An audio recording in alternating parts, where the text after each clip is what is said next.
Você já teve a estranha sensação de terminar uma refeição e, pouco tempo depois, sentir como se seu corpo ainda estivesse pedindo comida? Como se algo estivesse faltando, mesmo após consumir centenas de calorias? Essa percepção pode parecer apenas ansiedade ou falta de disciplina alimentar, mas parte dela pode estar relacionada a uma mudança profunda na qualidade dos alimentos produzidos nas últimas décadas. A maçã que chega hoje ao supermercado, por exemplo, não é necessariamente igual a que seus avós consumiam. Diversos estudos comparando alimentos ao longo do tempo sugerem reduções nos níveis de alguns micronutrientes em determinadas frutas, verduras e legumes, embora a magnitude dessas perdas varie conforme a espécie, o solo, a variedade cultivada e o método de produção. Em outras palavras, em muitos casos continuamos ingerindo calorias, mas nem sempre na mesma proporção de vitaminas, minerais e compostos bioativos que existiam décadas atrás. Grande parte dessa transformação começou a ganhar força durante a chamada Revolução Verde, entre as décadas de 1960 e 1970. O movimento foi extraordinariamente bem sucedido em seu principal objetivo: aumentar a produção mundial de alimentos e reduzir o risco de grandes crises de abastecimento. Novas variedades de plantas, fertilizantes sintéticos, irrigação em larga escala e defensivos agrícolas permitiram multiplicar a produtividade das lavouras. Entretanto, esse enorme avanço trouxe um efeito colateral frequentemente discutido por agrônomos e nutricionistas. A prioridade passou a ser produzir mais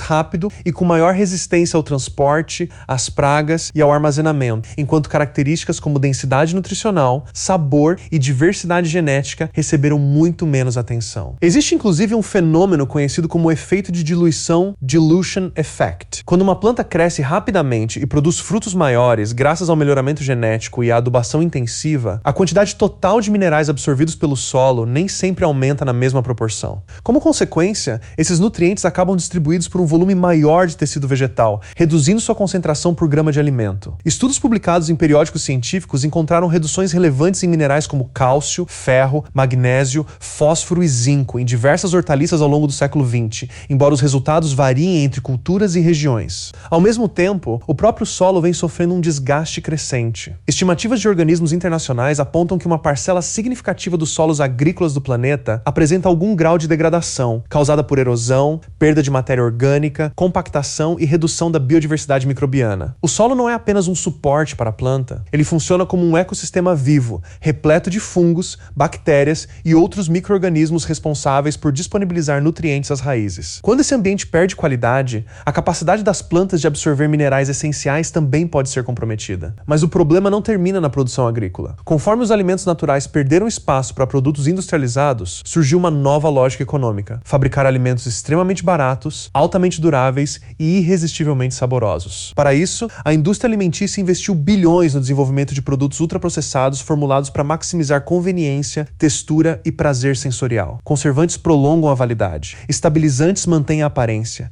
emulsificantes garantem consistência, corantes reproduzem a aparência de alimentos frescos e realçadores de sabor intensificam características que nosso cérebro associa intuitivamente à nutrição e à recompensa. O resultado é um paradoxo moderno. Nunca tivemos tanta comida disponível e, ao mesmo tempo, nunca convivemos tanto com dietas pobres em micronutrientes. Uma pessoa pode consumir mais de 3.000 calorias por dia e ainda apresentar ingestão insuficiente de fibras, vitaminas ou minerais essenciais. Não por falta de comida, mas porque boa parte da alimentação moderna concentra energia na forma de açúcares refinados, amidos altamente processados e gorduras adicionadas, enquanto oferece relativamente poucos nutrientes por caloria consumida. Nosso cérebro evoluiu em um ambiente muito diferente do atual. Durante centenas de milhares de anos, alimentos ricos em energia eram raros, e a seleção natural favoreceu mecanismos que estimulam fortemente o consumo de sabores doces, gordurosos e salgados. A indústria moderna aprendeu a explorar exatamente esses circuitos biológicos. Produtos ultraprocessados são cuidadosamente formulados para atingir aquilo que pesquisadores chamam de ponto de felicidade bliss point. A combinação ideal de açúcar, gordura, sal e textura capaz de estimular o sistema de recompensa sem provocar saciedade na mesma velocidade que alimentos minimamente processados. Em outras palavras,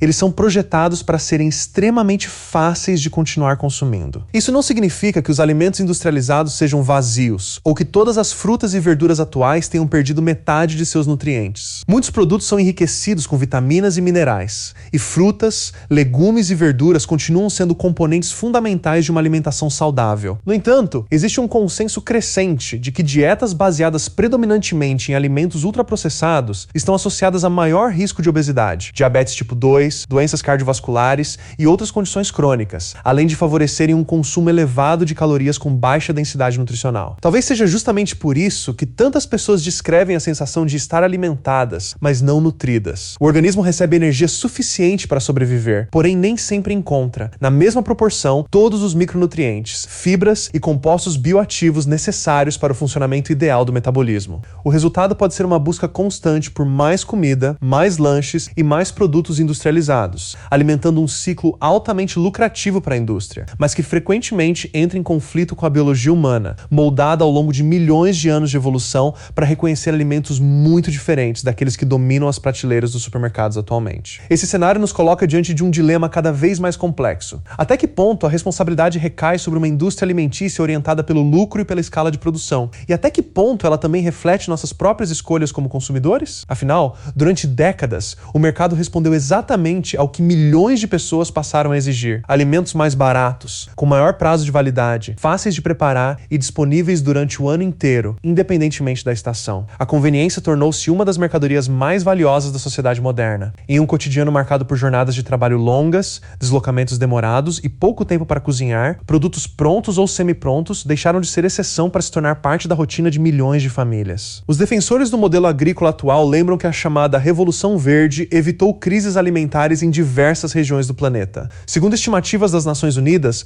a população mundial ultrapassou 8 bilhões de habitantes, e projeções indicam que poderá se aproximar de 10 bilhões até meados do século. Alimentar esse contingente representa um dos maiores desafios da humanidade. Na visão de muitos especialistas, seria praticamente impossível produzir comida suficiente sem sementes geneticamente melhoradas, mecanização agrícola, fertilizantes, irrigação em larga escala e tecnologias capazes de elevar drasticamente a produtividade por hectare. Sob essa perspectiva, a agricultura moderna não seria apenas uma escolha econômica, mas uma necessidade para garantir segurança alimentar global. No entanto, os críticos argumentam que a discussão não deve se limitar à quantidade de alimentos produzidos, mas também à sua qualidade. Nunca houve tanta oferta de calorias na história da humanidade e, paradoxalmente, nunca convivemos com uma incidência tão elevada de doenças associadas à alimentação. Segundo a Organização Mundial da Saúde, as doenças crônicas não transmissíveis, como doenças cardiovasculares, diabetes tipo 2, alguns tipos de câncer e enfermidades respiratórias crônicas, são responsáveis por cerca de 74% de todas as mortes no mundo. Muitas delas estão fortemente relacionadas ao padrão alimentar, ao excesso de peso, ao sedentarismo e ao consumo frequente de alimentos ultraprocessados. A obesidade ilustra bem esse paradoxo. Desde 1990, as taxas globais praticamente dobraram entre adultos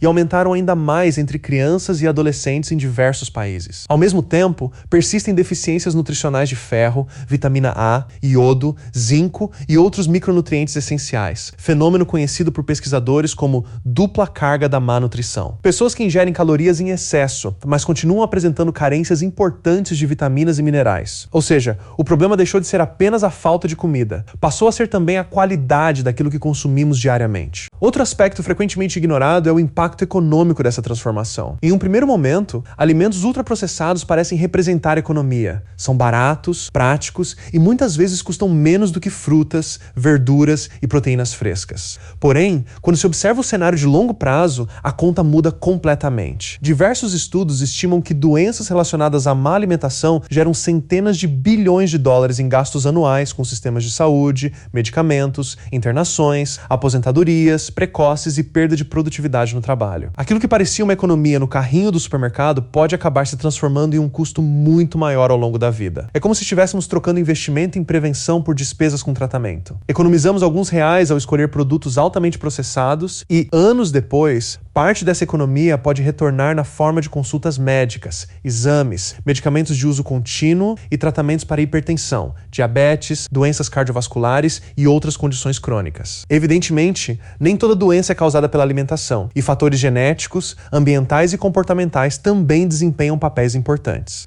Ainda assim, há um amplo consenso científico de que a qualidade da dieta é um dos pilares mais relevantes para a prevenção dessas enfermidades. Isso não significa que toda a responsabilidade pertence às empresas. pessoas. O consumidor também influencia profundamente o mercado. Sempre que milhões de pessoas escolhem determinado produto, enviam um sinal claro sobre aquilo que valorizam. Se a prioridade continua sendo apenas o menor preço, a indústria tende a buscar formas de reduzir custos. Se cresce a demanda por alimentos frescos, ingredientes simples e maior transparência nutricional, empresas também se adaptam. Nos últimos anos, esse movimento já levou muitas marcas a reduzir gorduras trans, diminuir o teor de sódio e açúcar em alguns produtos e ampliar linhas consideradas mais saudáveis. O mercado responde aos incentivos criados pelos próprios consumidores, embora nem todos tenham as mesmas condições financeiras para escolher. E talvez seja justamente aí que esteja a questão mais delicada. A comida de verdade tornou-se realmente um artigo de luxo ou apenas perdemos, como sociedade, a capacidade de priorizar aquilo que realmente importa? A resposta provavelmente não é absoluta. Em muitas regiões, alimentos frescos ainda podem ser encontrados por preços acessíveis quando comprados da estação, em feiras locais ou diretamente de produtores. Em outras, especialmente em grandes centros urbanos ou áreas com menor oferta, manter uma alimentação equilibrada pode representar um desafio financeiro significativo. Além disso, tempo também é um recurso. Preparar refeições exige planejamento, organização e disponibilidade, algo que muitas pessoas simplesmente não possuem. No fim das contas, talvez o maior desafio não seja escolher entre tecnologia e alimentação natural, mas encontrar um equilíbrio entre produtividade, sustentabilidade, acessibilidade e qualidade nutricional. Produzir comida suficiente para bilhões de pessoas continuará sendo essencial, mas isso não precisa significar abrir mão da saúde como objetivo central. A verdadeira eficiência de um sistema alimentar não deveria ser medida apenas pela quantidade de toneladas colhidas por hectare, mas também pela sua capacidade de produzir uma população mais saudável, com menor incidência de doenças evitáveis e melhor qualidade de vida ao longo das décadas. A discussão está longe de terminar. Estamos diante de um sistema que conseguiu alimentar bilhões de pessoas, mas que também enfrenta questionamentos crescentes sobre seus impactos na saúde,